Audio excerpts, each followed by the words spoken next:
Саламатсыздар, урматтуу теле көрүүчүлөр, эфирде учур маселеси программасы, мен Каныкей Бозгон алып барам.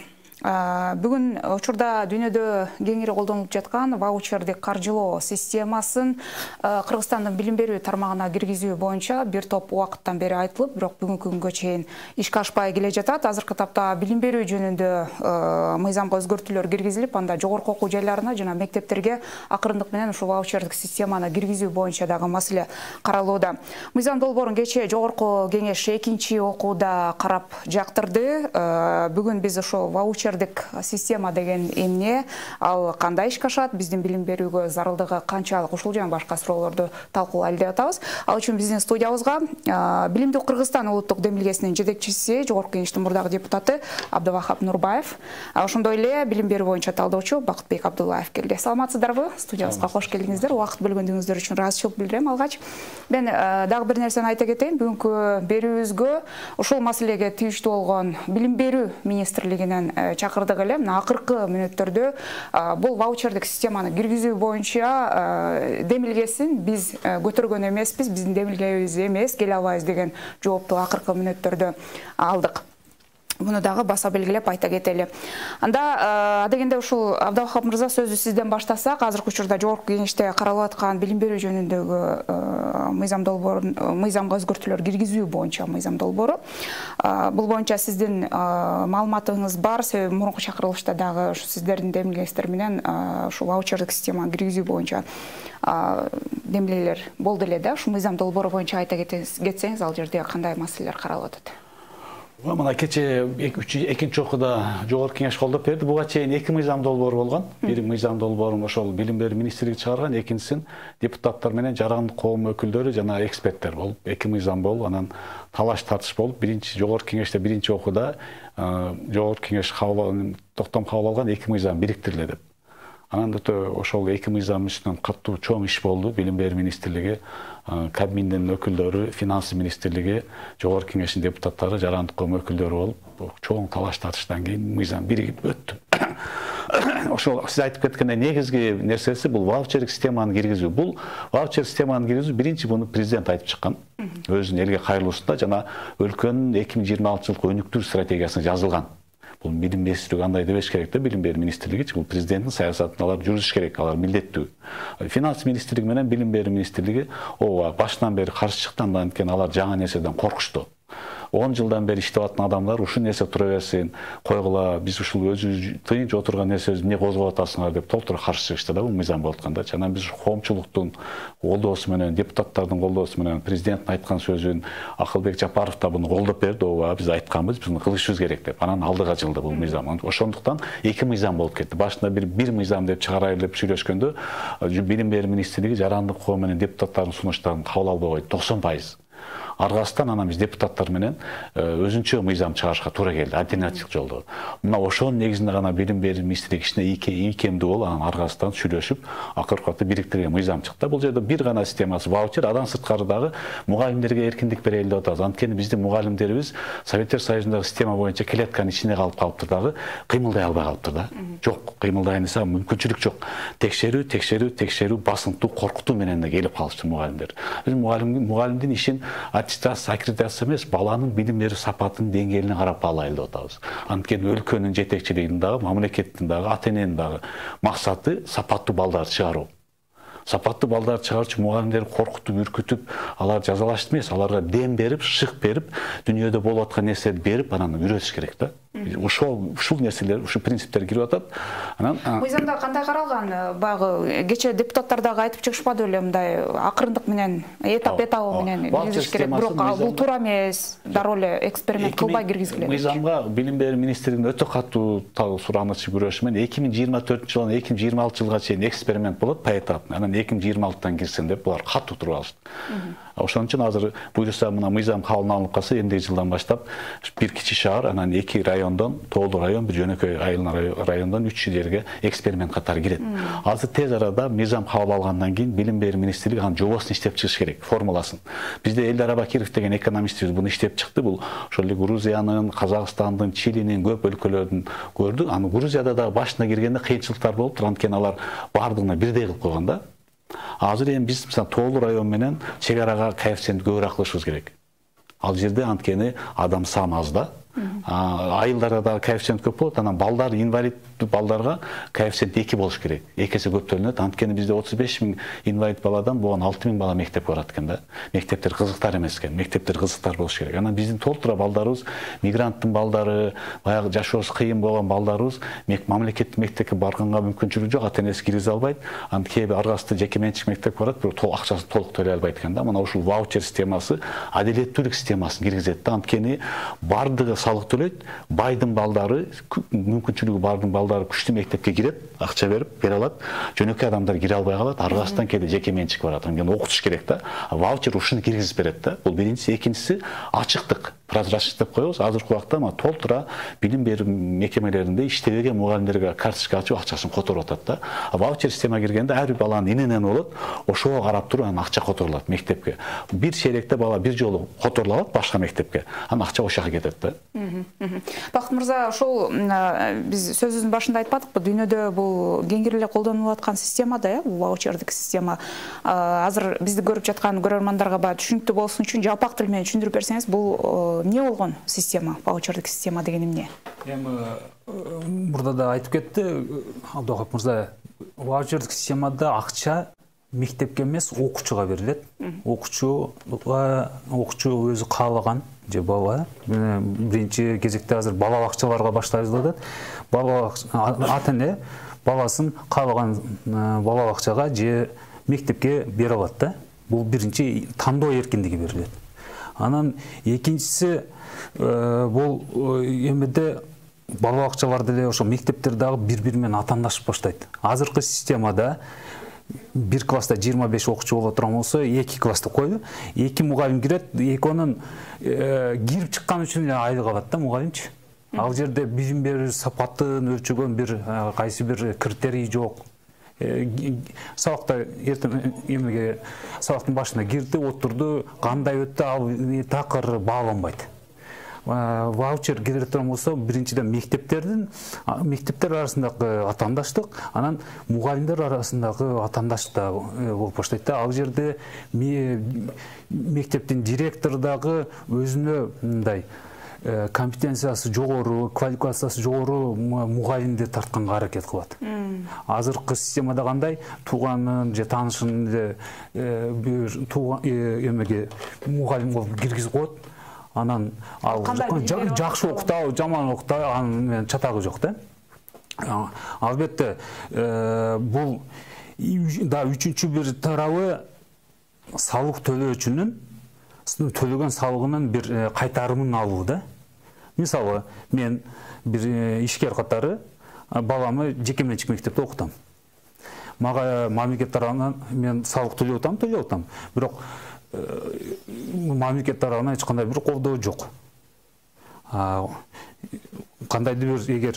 кандайдыр бир суммада ошол белгиленген бир сумма мага бериле турган болсо, мага эле бир менин акчам, мамлекетке төлөп аткан акчамын эмесин кайтарым көрүп атам деген ишеним пайда болот да. Бул элде жөнөкөй ишкерлердин дагы, ошо салык төлөгөндөрдүн дагы мамлекетке ишеним артып баштайт да.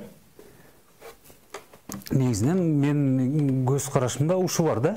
Анан бул жерде эгер ошол жеке менчик бала бакчалар, мектептер ачылганда, бул жерде академиялык эркиндик дагы келип баштайт.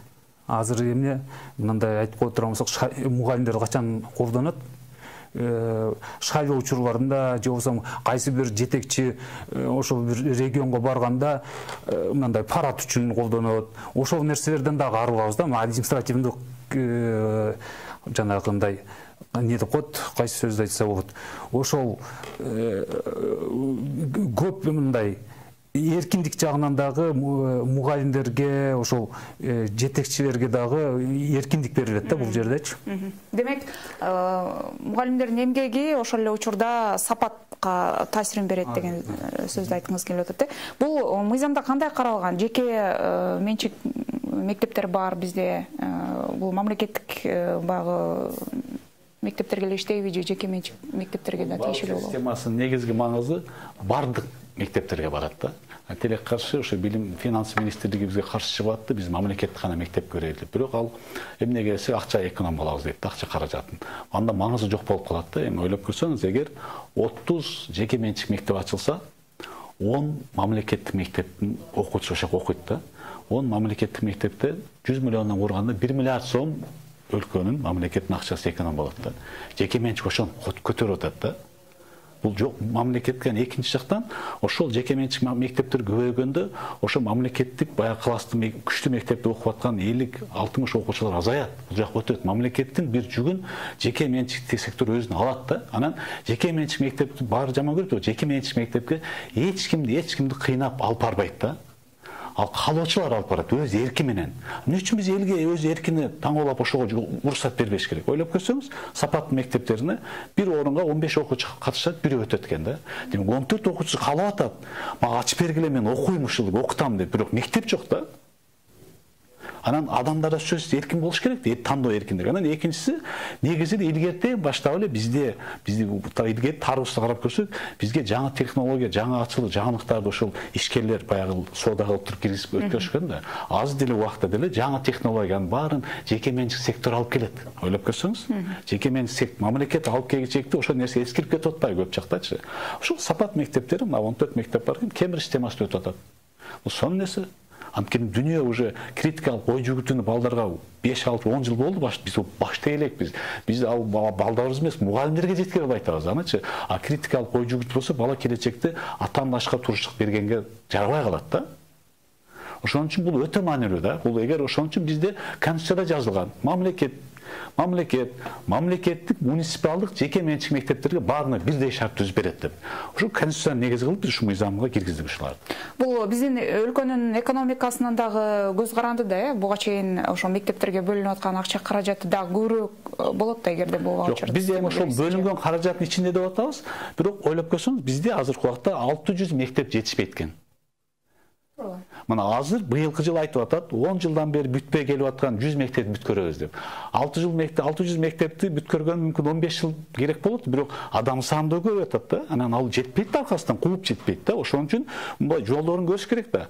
Ойлоп көрсөңүз, мисалы үчүн биздин мамлекет Дүниелик банктан $20 миллион кредит алып атыптыр. Эмнеге бала бакчаларды, балдарды бала бакчага көбөйтүүнү дейт. Аны жөн эле бир баягы тоскоолуктарды алып койсо, лицензия алып койсо, так көбөйөт. Ал 20 миллион биз эртең кредит процент менен төлөйбүз, төлөйт да. Мындай такыр ойлонбаган нерселер кылышат да. Анан көрүп алып, ушу мыйзам талкуулагандан Акылбек Жапаров өзү кызып, баягы өкмөттүк акчалар аттыр деп, азыр мына жеке менчик үйлөргө берип атат. Бир айдын ичинде 24 бала бакча ачылды. Бишкекте 500 бала барыптыр. Сонун нерсе да бул. Анткени ал жеке менчик бала бакчада баары коркот да. Билим берүү министрлигинин позициясы кандай? Биз көзөмөл кылып алсак, башка чаржайыт болуп кетет да, тополоң болуп кетет деген түшүнүк бар да. Алар ойлойт экен, Кыргызстанда билим берүү системасы ушулар турган үчүн турат деп. Тилек каршы ушул азыркы таптагы аппарат турган үчүн билим берүү системасы бизде банкрот болду да. Дүйнөдө эң акыркы орунда турабыз рейтингтерде. Керек болсо биз кошуна Казакстан менен Өзбекстандан аркада. Казакстанда 90% бала бакча барат, Өзбекстанда 70% бала, бизде 24% бала. 900.000 балабыз бала бакчага барбайт. 900.000 бала бакчага барбаган бала бакчага барганга караганда өсүү деңгээли 16 эсе аз болот экен. Демек биз келечекте 76% калкыбыз өсүү деңгээли Өзбекстан менен Казакстан 16 эсе деңгээли төмөн деген нерсеге кетип атабыз да. Ал жок деп каршы чыгып атып, кийин коомчулуктун үнү менен аны макул болбоду. Бир гана нерсе да, мисалы үчүн ошо бала бакчага 20 миллион кредит албай эле койгула, ай, мына лицензияны жок кылып шарт түзүп берип койгула, эл өзү ачып өзү иштете берет деп. Анткени эч качан ата-эне өзүнүн үйүнөн жаман шартка алып барбайт бала бакчага, ал талап кылат. Жеке менчикке алып бараткандан кийинби, тамагын көзөмөлдөйт. Кегенде баласын сурайт, эмнени үйрөндүң, тамганы таадыңбы, орус тилде, англисче үйрөндүң деп көзөмөлдөйт ал. Анткени чөнтөгүнүн акчасы кетип атат да. Эң чоң көзөмөлчү ата-эне болуш керек. Мамлекеттик көзөмөл эмне кылат? Барат, акчасын алат да кете берет да. Демек азыр баягы алгачкы этаптарында ошо билим берүүгө бөлүнгөн каражаттан сыртка чыкпай тургандай болуп, биз ошо бөлүнгөн каражаттын ичинде деп атабыз. Кошумчаңыз барбы? Кошумча негизи эмне үчүн ваучерге өтүп атабыз? Мурдакы системадан айырмасы эмне деп эме кылбайбызбы? Эми Кыргызстандын азыр айтып кеттик, бала бакчага барбаган балдардын саны 900.000. 900.000 балага ылайык имарат салып чыгыш үчүн мындай эмесин жылына имарат салыш үчүн 3 миллиард сом бөлүнөт эле. Мындай бир 20-30 жылда имарат салып бүтүп алат экенбиз да. Бала көбөйүп кетет. Бала ансан геометрия прогресс менен көбөйтөт балдардын санычы. А балдар азыркы учурда бир жеке муниципалдык бала бакчага барайын деп эмеге кезекке турса, өзүнүн кезеги келгиче бала мектеп жашына келип калат да. А билесиздер, буну илимий тастыкталган, Нобель премиясын алган экономист Джеймс Хекман айткан, мектепке чейинки курактагы балага салынган $1 инвестиция $6, $8 болуп кайтат. Эң мындай кайтарымы жогору курак ошол мектепке чейинки курак да. Анан кийин мектеп саласың, университет көбөйткөн менен эгер фундамент жакшы салынбаса, бул экономикалык жактан да, социалдык жактан дагы мындай кесепеттери жаман болот да. Анан ошо 900 000 бала же болсо мектептердин саны 600 мектеп жетпей атат дейбиз. Эгер азыркы каржылоо менен кете бере турган болсок, мектеп салыныш керек, анан окутабыз деген менен кете турган болсок, дагы 10 жыл 15 жыл эмебиз мындай бир жоготулган муун дагы пайда болот да. Бул эмеде жок дегенде минималдык бир өлчөмдө окуучуга ата-энесине эме берилсе, ваучер берилгенде, ал ата-эне ошол эмне кылат, жеке менчикке барабы же мамлекеттик мектепке бере алат, азыркыдай система. Экинчиден, эгер жеке менчикке бере турган болсо дагы, мисалы бала бакчаныкын айтып коелу, мамлекет бир 2000 сом берди эле. Күндөн күнгө эмне болуп атат? Баалар көтөрүлүп атат. Бала бакчанын бир айлык акысы 6000-8000 боло турган болсо, жок дегенде ата-энеге 2000 сом мамлекет колдоо көрсөтүп койгон болот да. Бул же болсо мектепке барганда определенный 25-30 000 сом бир жылдык мамлекеттен ата-энеге колдоо боло турган болсо, жеке менчик мектептерге дагы берүү мүмкүнчүлүгү ачылат. Бишкектикин карай турган болсок, Бишкектеги азыркы муниципалдык мектептердин жанагы окуучу окутуу эмес потенциалы 75-80 000 деп айтылат да. Окуучулардын саны болсо 150 000. Экесе мектеп салыныш, азыркы мектептерден дагы бир ошондой көлөмдө мектеп салыныш керек да. Эмне болуп атат? 500 000 окуучулук мектепте 2000 окуучу окуп атат. 700-800 000 окуучулук мектепте, окуп ата турган мектепте 3000 окуучу окуп атат. 3 смена, 4 смена менен окуп атат. Бизде бирок жеке мектептер аз да. Ошо эгер калуучулар көп болуп кетсечи? Жок, калуучулар болсо бул ваучер кирсе, кандайдыр деңгээлде ошол Абдулкадыр мырза айткандай мектептерден баягы бир класста 50 окуучу, 60 окуучу окуган класстардын жүгү азаят. Мындай жок дегенде 5-10 башка мектепке барып баштаса дагы баягы 45 мүнөттүк сабакта мугалим кичине болсо дагы мындай көңүл бурулат да. Эгер 50-60ка караганда 40ка көңүл бурган эме да эффективдүүрөөк да. Ошол жагынан бул пайдалуу эме мындай пайдалуу да. Анан эми сразу эле мындай бир жылда, 2 жылда бул нерсе бир нерсени эске алып коюшубуз керек. Коомчулук катары баардыгыбыз билим берүү реформасынын жыйынтыгы 1-2 жылда дароо сезилбейт. 10 жылда мындай байкаларлык сезилип баштады. Анан 20 жылда баягы бир муун алмашканда анан эмесин бул системаныкы да ошондой болот да. Бунуку деле ошондой. Мына Грузияныкын айтып кетебиз, аларда деле ваучер киргизелектен мурда жеке менчик мектептер 1,5% экен эле, эми 3 жылдан кийин 15%га чейин көтөрүлгөн экен да. Бул мамлекеттин жүгүн азайтат. Кадимкидей ошол имарат жагынан имарат сабабыз деп күтүп жүрө берсек, балдарыбыз чоңоюп кетип атпайбы? Билим албай чоңоюп атат. Бул жагын дагы эске алып коюшубуз керек да. Бизде баягы азыр мисал келтирип атпайбызбы? Мисалы АКШ, Улуу Британияда ошол ваучердик система, Грузияны, Сингапурду мисал келтирип атабыз да, мисалы. Бизде ошо Кыргызстан сыяктуу болгон алыс кетпейли, биздин коңшу мамлекеттерде барбы мындай тажрыйба? Кандай натыйжасы? Казакстанда Асылова деген билим берүү министринин орун басары киргизген экен, ушун азыр премьер-министрдин кеңешчиси. Биз ал менен билим берүү министрлигине 2 жолу онлайн түз эфир кылып бердик. Берчи бизге жеткире албайт атат.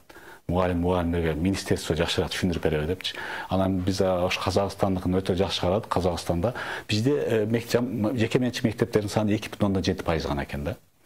Dünyada ortaça 10% eкен көп мамлекеттерде. Анан Москва киргизиптир. Москва киргизгенден кийин билим берүү деңгээли мен цифр 16-17 сапат көтөрүлүптүр. Москва, Московская область киргизиптир буну ваучер системасын. Анан Казакстан киргизип иштеп атат. Казакстан биринчи шаарларга киргизди, азыр айылдыга киргизип атат. Алардан поэтапный кылып атат да. Ошол анан биз азыр ойлоп атабыз, билим берүү министрлигине атайын бир орун бас мыйзам кабыл орун басар коюп, ушунун үстүнөн иштеп, Грузия, Казакстан ошо Москванын сиз айткандай бизге жакындалар. Биз бир системадан чыгабыз. Кантип чыгып кетти, кыйын, аны иштеш керек да. Бул жерге бир адам жанын күйгүзүп, киришип башот менен кирип иштеш керек. Анткени азыркы сизге келбей койгон билим берүү министрлиги алар буну түшүнбөйт, окуй элек, окуйын деген аракетти кылышпайт да, тилекке каршычы. Ошо коркуп келбей коюп, суроого жооп бере албайт, анткени түшүнүгү жок да. Аракети дагы. Кантип киргизебиз анда? Система. Жок, азыр ваучер ошонун алардын тажрыйбасын көрүп туруп иштеп чыгыш керек. Биз азыр мыйзамга кабинет министри ошонун положениясын иштеп чыгат деп айттык. 2024-жылга чейин мында бизде дагы 1 жыл убактыбыз бар. Иштеп, анан эксперимент кылып туруп бир чакан шаарды, бул жактан бир районду, түшүктөн бир районду алып туруп, буну киргизип 2 жыл эксперимент кылабыз 2026-га чейин. Анан ошого көрүп туруп мыйзамга да өзгөрткүзүп 2026-тан Кыргызстан боюнча кириш керек. Буга даярдык башташ керек да азыртанчы. Биздин билим берүү системасы жана мугалимдердин эмгеги бааланыш керек, аларды балдарга кандай билим берип атат деген маселе болуп атпайбы? Алардын азыр бүгүнкү күндө тилекке каршы бизде мугалимдердин деңгээли боюнча дагы маселе бар да. Даярбы биздин билим берүү? Ачыгын айтканда, азыр жеке менчик мектептерде де мындай квалификациясы бар мугалим издеп азыр Бишкектеги эң жакшы мектептер деген атын атабай эле койдук. Бирок ошолорду карасаңыз деле мугалимдер утура алмашат. Анын бир эмеси ошол ата-энелердин талабына жооп бере албаган мугалимдер, окуучу менен жакшы иштей албаган. Эми карасаң аты, акчасы деле жогору мындай биздин эмеге орточо кирешеге караганда. Бирок мугалим жетишсиздигин эми бул ваучердик система, билим берүү системасын толук чечип коюу чечпейт. Бирок бул кандайдыр ошо адилеттикке, ачык айкындуулукка алып барат да. Анан экинчи билим берүү системасынын оңдоштун жолу Тодд Уайтгер деген билим берүү боюнча профессор айткан, бир мектептерге жакшыртыштын жолу биринчиси мыкты мугалимдерди ишке алыш керек, же мугалимдерди окутуш керек. Эки эле жол бар.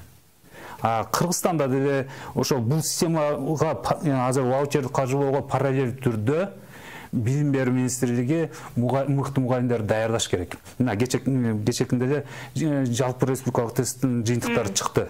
Орус мектептердин же болбосо шаардагы мектептердин окуучуларыныкы жогору, айылдагы мектептердин көрсөткүчтөрү начар. Бунун тамыры каякта жатат? Мугалимдикке начар окуучулар барган. Начар окуган окуучулар начар эмеге ошол педагогка тапшырып, ОРТ баллы жетип калган үчүн эле. Анан ал жактан айылга барса эмне бар, жумуш мүмкүнчүлүгү бир бала бакчада же мектепте окуп, анан ошол жакта окутуп атышат да, мындай тырнакчан. Өз каалоосу менен дагы барат. Биз мыйзам долбоор иштеп бардыгы ушуну сурат да бизденчи. Кантип баланын билим сапатын көтөрөбүз деп. Биз мындай чечим чыгардык. Комплекстүү карай турган чечимдер бар го деп. Биз мына чечим чыгардык. Мугалимди басынтып, коркутуп текшерүүнү токтотойлу. Мугалимге эркиндик берели дагы, мугалимдин ишин, мектеп директор мугалим ишин баланын билим берүү сапатынан карап баалайлы. Эмне үчүн эмне кандай кылабыз? 4-чү, 7-чи, 9-чу класста балдардан көз карандысыз неме алабыз, ОРТ, жалпы республикалык тест алабыз. Ошонун негизинен мектептердин рейтинги чыгат.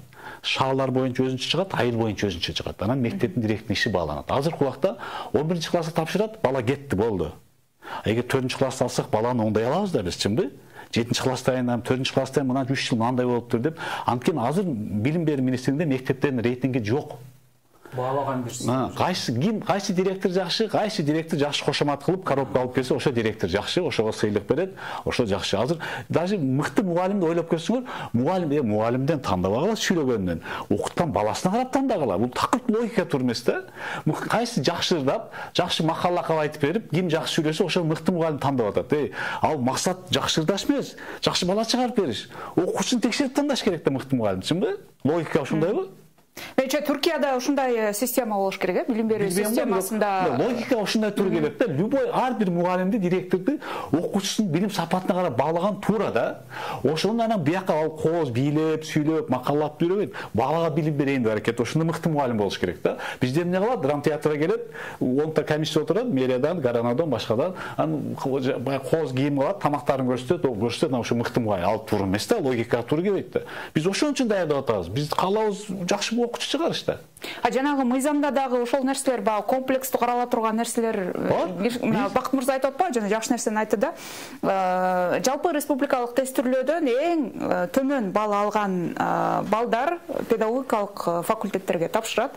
Алардын көбү айласы жок тапшырат. Эптеп бир окуу жайын жогорку билим алды деген билимди алып алыш керек. Ал канча деген баа менен бүттү, кандай окуду, кандай мугалим болуп атат деген баа жок да. Ошол нерселер каралыш керек белем мыйзамда. Ооба, биз азыр эми Бакыт мырза туура айтты да. Биринчи ошол баягы окуучунун билим деңгээли мугалим билим деңгээлине жараша болот экен да. Биз Казакстанда 3 жыл мурун Финляндиянын ошол билим берүү тармагындагы тажрыйбасын үйрөнүү боюнча атайын жумуш топ түзүп, ошого биздин Дүшен Шаматов деген агайы жетекчи болуп иштеп атат. Университеттер киргизип атат. А биз сунуш берип өткөрө албадык. Жогорку окуу жайына педагогикалык кесипке даярдандарды сырттан окууну жоюп ташайлычы депчи. Анткени айылда баягы сунушка чыгат, сырттан окуп эле мугалим болуп иштеп атат, эч нерсе окута албайт да. Каршы чыгат, ректорлор каршы чыгат, анткени ректорлорго чөнтөгүнө дагы анан бюджетне эң көп акча ошол жактан түшөт экен да. Бирок буну такыр жоюш керек, анткени медиктерде жок забочный үчүнбү? Эмне үчүн мугалимдерде болуш керек? Мугалимдин кесиби медиктен артта калбаган кесип да керек болсо мындай маанилүүлөр жагынанчы. Кээ бир нерселерди колдон келбейт, бирок коомчулук даярдаш керек да, айнан айын эл журт. Көрүп атабыз забочный окугандарды, чынбы? Окубайт да. Барат тыйынын берет келет да. Ушул окшон нерселер, бирок анан биз мугалимдерди даярдоону биз колго алышыбыз керек. Биз мындай нерсе киргизип атабыз. Мугалимдердин билим өркүндөтүү борборундагы ваучер система киргизип туруп, каалаган жака барып окута берсин. Анткени республикалык билим берүү борборунда өздөрү ошо Финляндиянын, Эстониянын жалгыз нерсени билишпейт да. Алар конкурент жок да, монополия болуп калган да. Ваучер ошол жерге дагы кирсе, мугалим өзү жеке менчик университеттердин алдындагы куштуу окуу бар болуш керек, барып өзүн өркүндөтсүн депчи. Бирок бул өтө чоң маселе, бунун үстүнөн иштеш керек. Биринчи мугалимдин деңгээлин көтөрсө, Бакыт мырза айткан, анан окуучунун деңгээли көтөрүлөт да. Биздин мугалим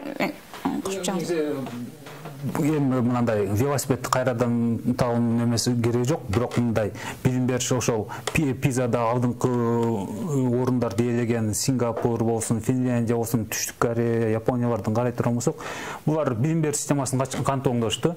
Негизинен мугалимдин статусун көтөрүшкөн. Статусун көтөрүш дегенде бул мугалимдин айлыгы биринчи кезекте. Анан кийин коомдук орду же болбосо кадыр баркы. Мындай кадыр баркы да, аны кандай өлчөйт? Бир азыр ата-энелер балдарын мугалим болууга үндөгөнү менен өлчөсө болот да. Анан кыздардын эркек балдарга турмуш эркек мугалимге турмушка чыгышы менен өлчөсө болот да коомдочу. Бул уже эме ошол кадыр баркын өлчөгөн факторлор да. Анан башка кесиптер менен салыштырса, мисалы күч органдарына үй квартираларды берет, а мугалимдерге социалдык кепилдиктер аларга берилбей. Же болбосо пенсияны салыштырсаң, прокурор менен соттор менен прокурорлор, милиция бар. 15-20 миң сом менен пенсияга чыкса, мугалимдер 4-5 миң, 3 миң, 5 миң менен чыгат да мындай. Эми ошол статусун аныктаган факторлорду оңдош керек. Эми ал боюнча азыркы министрлер кабинети бир кыйла эмелерди ишке киргизип баштады да. Анан статусун көтөргөндөн кийин эмне болот? Жаштар мугалим болоюн, азыркы учурда, буга чейинки учурда мугалим болоюн десе ким биринчи каршы чыгат? Ата-энеси каршы чыгат. Оңбогон айлыкка мугалим болосуң депчи. Айлыгы жогору болсо, мугалим болом деген балага ата-энеси дагы тоскоолдук болбойт да. Эң жакын адамдар тоскоолдук болсо, ал бала мен да мугалим болом деп мугалимдикке окуйт. Бул биринчиси. Экинчиси, мугалимдикке барган менен азыркы университетте педагогикалык жогорку окуу жайлардын абалы жакшыбы дейт турганбысок, начар деп эле ачыгын айтыш керек да. Кандай мугалимдер окутуп аткан, эмне окутат? Эмеде университетте кайсы китептерди окутуп атканда мындай белгилүү да.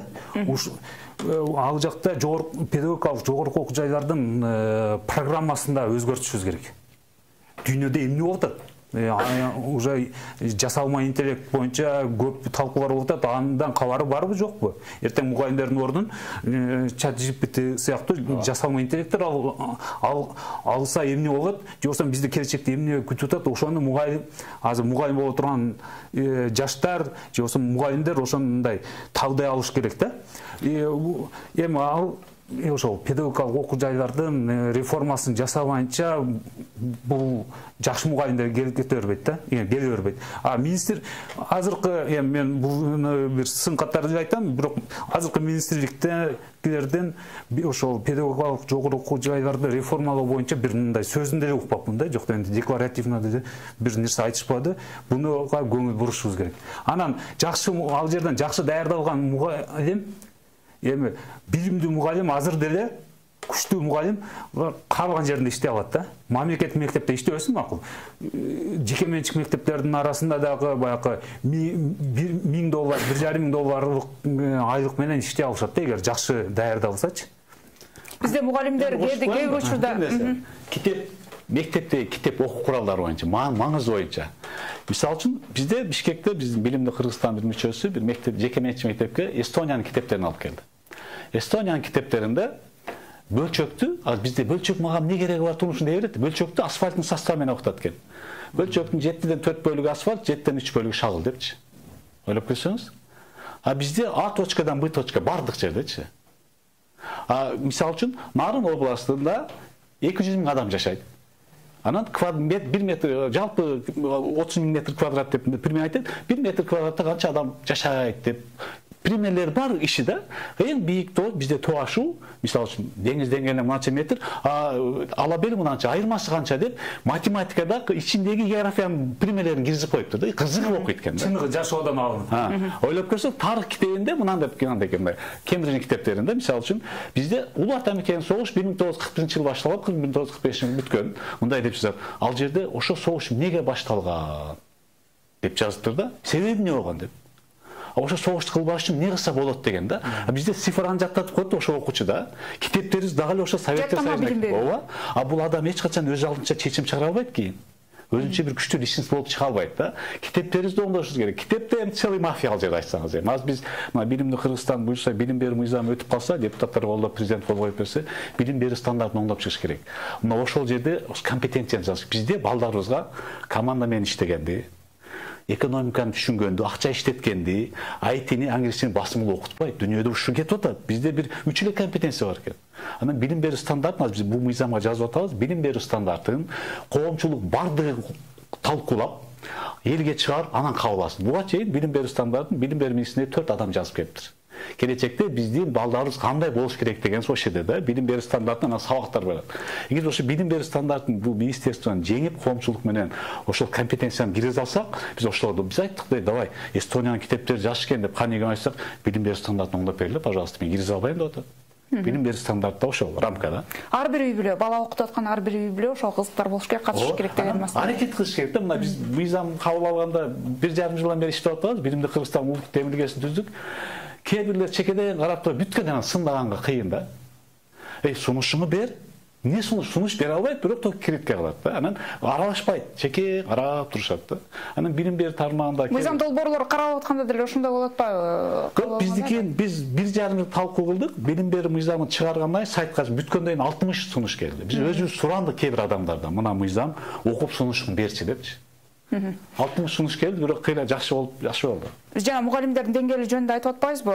Кээ бир учурда эми бул тилекке каршы болуп аткан нерсе, кээде мугалимдер балдардан артта калып аткан, жана сиздер дүйнөдө болуп аткан процесстер жөнүндө айтып атпайсызбы?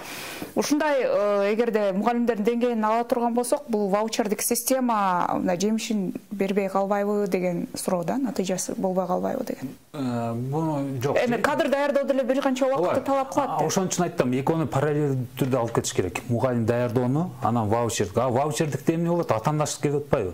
Мисалы 8 класстын 3 классы бар дейле, анан жакшы мугалимдин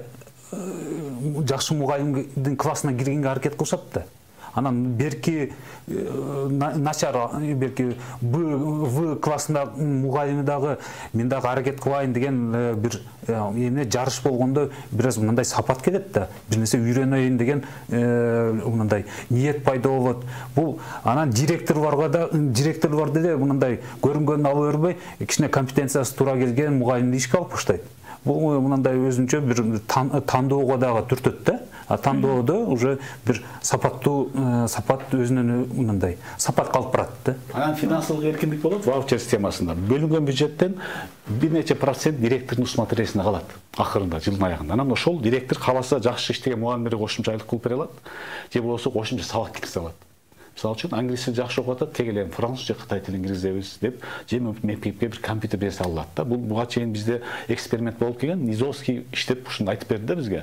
Менде мүмкүнчүлүгүм бар эле, мен критикалык ой жүгүтүү сабагын киргиздим депчи, ушу боюнчачы. Бул жерде кошумча ошол ваучерди каржылоо киргенде директорлор дагы жөн эле отуруп калбай, мыкты мугалимдерди деле алып калбай, аларды дагы мындай күндөн күнгө маалымат алмаштар, кече билгенибиз бүгүн эски. Ошол жаңылануу үчүн мугалимдердин квалификациясын жогорулатыш үчүн акча бөлүп турат да. Бул мына эл аралык мектептерди карай турган болсок, жок дегенде бюджеттин 1,5% мугалимдердин квалификациясына бөлүп турат. А бизде Кыргызстандагы азыркы жалпы эмени карай турган болсок, мамлекеттик билим берүү министрлигинен мугалимдердин квалификациясына бөлүнгөн акчаны карай турган болсок, процент жагынан 0,36% да. 1%ке да жетпейт. Ошон үчүн мугалимдердин дайыма окутуп турган үчүн алардын деңгээи эл аралык мектептердин, ошо Оксфорд, Кембридждердин деңгээи жогору да. Баягы 10 жыл, 20 жыл мурда университет бүткөн боюнча эле калып кетпейсиң да. Анын үчүн мугалимдерди окуп туруш керек. Эме билим берүүнү түшүнгөн менеджер, директор же болбосун мындай менеджер буну билет.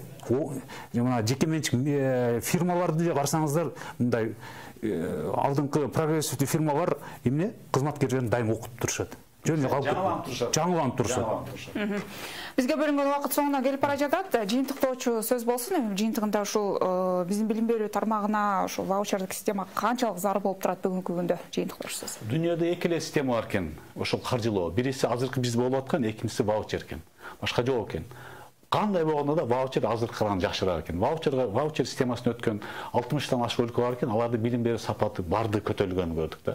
Ошон үчүн биз эгер коомду алдыга жылдырып үлкөн өлкө кылабыз десек, ушул ваучерге окшогон жаңа дүйнөдөгү прогрессивдүү нерселерди Кыргызстандын шартына ылайыкташтырып киргизип алдыга жылыш керек да. Айтып атпайбы, баягы көп түшүнбөгөндөр ар нерсе айтып атат, бирок дүйнө алдыга кетип атат да, бизде алдыга жылышыбыз керек да, ошого карап турбашыбыз керек да.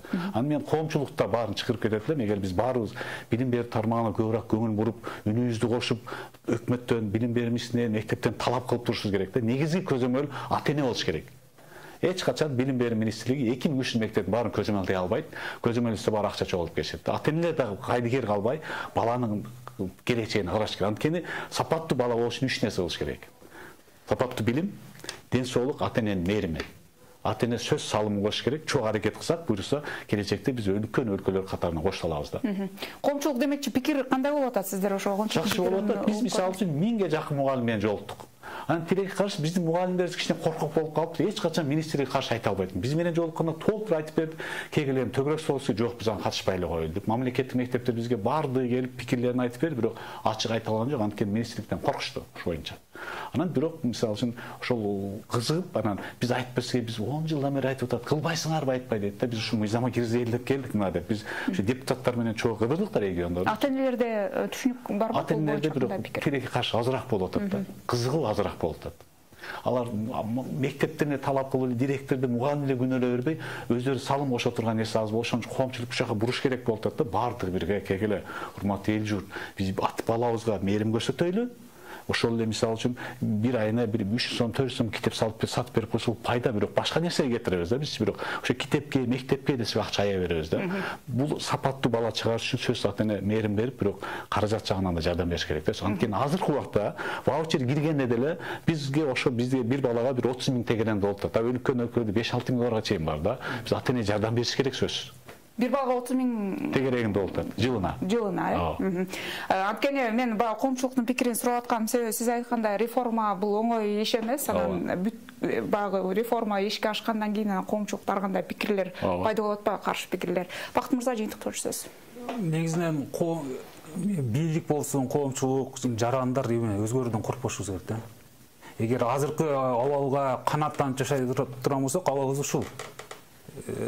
Эң азынан бир нерсеге кыймылдаш керекпи? Мына ваучерди каржылоо менен дагы кандайдыр бир деңгээлде адилеттүү каржылоо келет. Ар бир окуучунун өзүнүн бир белгилүү бир суммасы болот, ошо мисалы 30.000 сом. Ошол менен калган жеке менчик мектебине бара алат же мамлекеттик мектепке бара алат. Анан дагы бир маанилүү нерсеси бул жерде ата-эне да, окуучу дагы уже мектептен бир нерсени талап кылат. Мен сага акча бердим, мындай айтканда клиент катары мен акча бердим, гана билим. Мына Бишкектеки абалды карай турган болсок, муниципалдык мектептер бар. Ал жерге кирип атканда, мындай статус бар мектептерге кирип атканда оңой эмес акча беребиз. Анан окутуп атканда дагы жеке менчик мектептердин баасына жараша эле бир айына мындай 7.000-10.000 сом берип аткан учурлар көп да. Ушуну эле мындай эгер ал жерде дагы мындай коет, ата-эне мугалимине катуу сүйлөй албайт. Эгер мугалим менен урушуп кетсем, мен балама жакшы мамиле кылбай коет. Эми ошол жерде 35-40 окуучу болсо, менин балама көңүл буруп алат деп коркот. А эгер бир ваучердикке болгондо уже директордон талап кылып туруп, калган мектебине кетип калуу да мүмкүнчүлүгү туулуп атат. Бул жерде эркиндик да пайда болуп атат, ата-энелердин мектеп тандоо. Анан адилеттик да келип атат да. А бул мындай бир жагынан жарыш болуп аткан үчүн билим берүүнүн сапаты дагы кандай бир деңгээлде көтөрүлөт. Толук чечпесе да бирок көтөрүлөт. Рахмат, урматтуу меймандар, дагы бир ирет ыраазычылык билдирем убакыт бөлгөндүгүңүздөр үчүн. Бүгүн баягы жакшы маалыматтар берилди деп ойлойм. Ата-энелер үчүн дагы, ошол эле мугалимдер үчүн дагы. Бул жерде дагы бир жолу баса белгилеп айта кетейин. Бүгүнкү берүүбүзгө ошо билим берүү министрлиги катышуудан баш тартты. Эгерде биз өлкөнүн өнүгүүсүн, келечегин ойлосок, анда анын башаты билим берүүдө экендигин айта кетишибиз керек. Бул билим берүү тармагы өтө маанилүү тармак болуп эсептелет. Ушуну менен учур маселеси программасын жыйынтыктайбыз. Аны мен Каныкей Бозгунова алып бардым. Амандыкта көрүшөлү.